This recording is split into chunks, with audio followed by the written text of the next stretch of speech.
finest genre actresses of our generation. Is it locked? She has a knack for appearing in cult films that leave audiences clapping and wanting more. So please clap, give it up for the luminous Rose McGowan.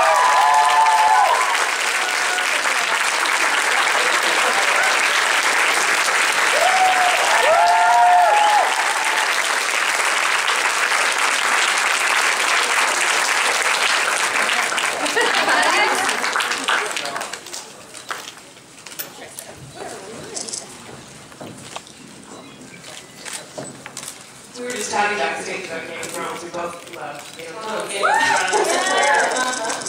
I was reading the books. I'm not, because I don't want to know who dies. Yeah.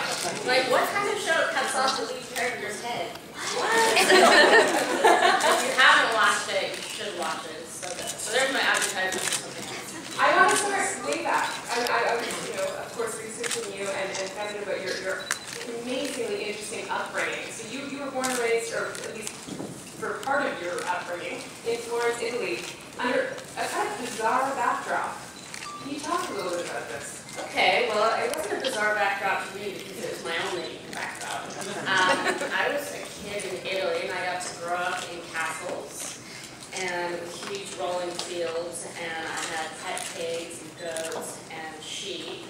And later on, it was a hippie commune, and later on it kind of got turned into something strange. So we escaped in the middle of the night.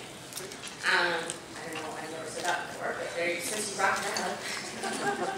And then we came to the States, and actually things were a lot stranger once I came to America than growing up in Italy in a commune. Why is that? People were they thought I was weird, so I thought they were weird. It was like a weird standoff. And I dressed different. I had like black lace-up boots, and I was kind of dressed like this. And they were all wearing, like Guess jeans, and I don't know. It was just they just knew I was different, and there's something about that, especially Oregon. We lived there. There's something about people that are different that a lot of other people want to try to stamp that out about you. And my thing has always just been kind of staying strong and taking the bullets, so to speak. Bring it, because it was kind of like Survivor, outwit and outlast. I knew I was not going to have to be around these people forever, and I knew I didn't want to be like them. So it made me perfect for all of you guys. So at what point did you think to yourself, I have an actor inside of me? Never. So how did you fall into acting? I was actually just going to school in Los Angeles, and I had a friend who said you should audition for this Greg Rocky movie. They really want you, they want someone who looks just like you, your height, your coloring, your blah. And then I said, where is it? And he said, it's in the valley. And I said, I don't want to drive into the valley. Which is like a half an hour away. So that was just trouble for me. So Amy Blue, the character, I don't know if any of you have seen it, she's very like, which was very much like me, pretty much. So I went and I got the role, and I had no idea what I was doing, but I used to read, I read all the time growing up, and I used to just pretend I was the different characters in the books.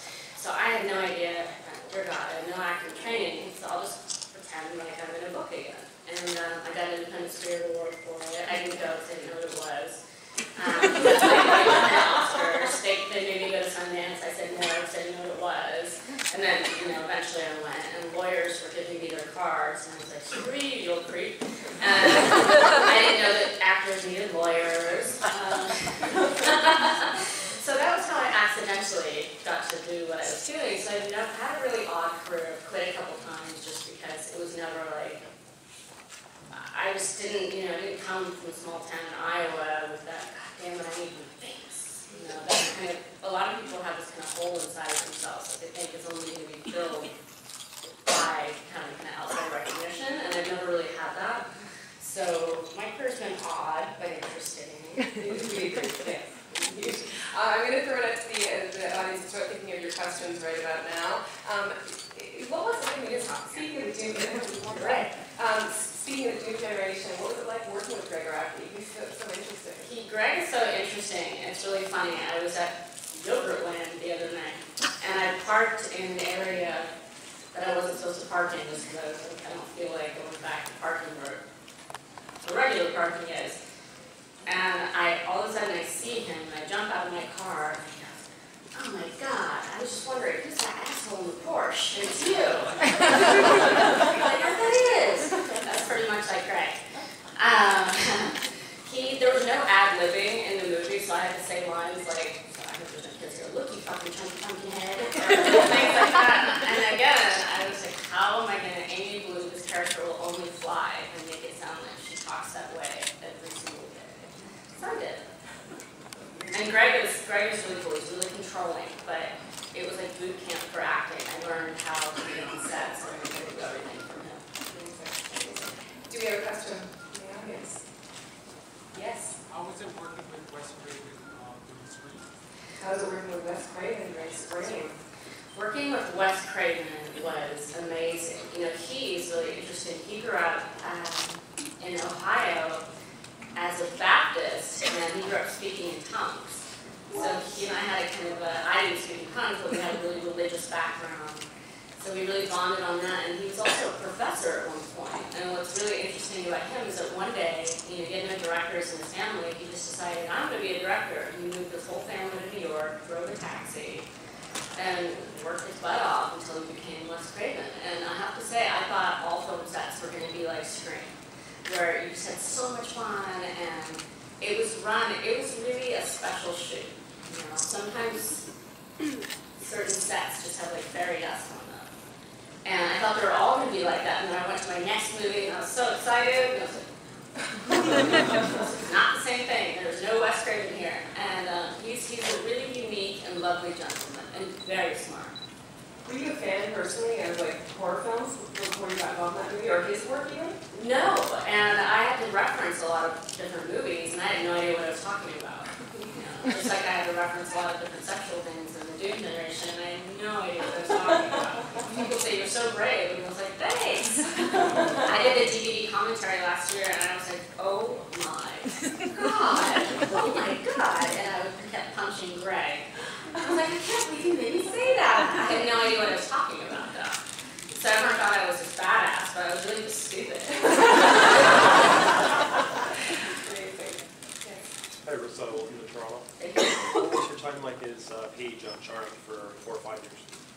My time as Paige on Charmed was, thank you. Thank you. Paige is very close to my heart, and I wanted her, because the other girls were a bit more serious, I wanted her to kind of be like baby Lucille Ball, like always getting in trouble, and especially the first couple seasons, because she was the youngest, and she was always in trouble. And the funniest thing about Paige was just, I wanted her to be really unique in her own person.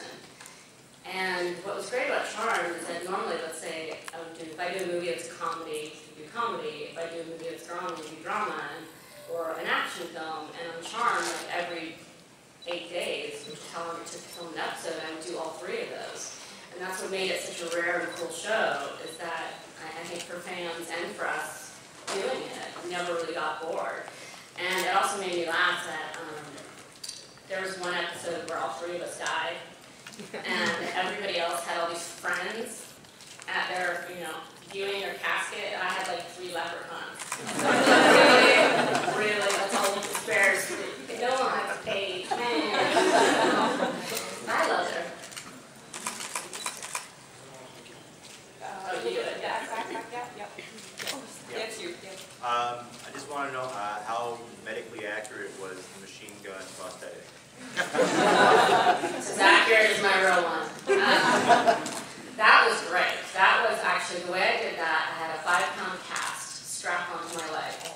I had my toes strapped to my shin, like in a V, and I had a ball bearing put on the bottom of my shoe. And then on the other side, I had a 4-inch high heel boot. And I had to run as fast, jump farther, shoot people. I had to do everything with this giant cast on that was almost felt like cement. It wasn't a normal cast. It had LED lights on it for them to do, all the special effects. And it was really cool the way they did it, because Robert Rodriguez, who did the movie, when he wrote it, there weren't the special effects invented yet. But he has a special effects team at Troublemaker Studios, and so they just had to invent it for it. And if I walked by this microphone They would have to paint out the microphone, paint out my leg, draw the microphone in, draw the machine gun leg. It was like literally, if I walked past you, they would have to erase part of your body, and then erase, because they'd erase my body, and put the gun leg. It sounds as convoluted as it is, but it was, I wished for a machine gun leg almost every day.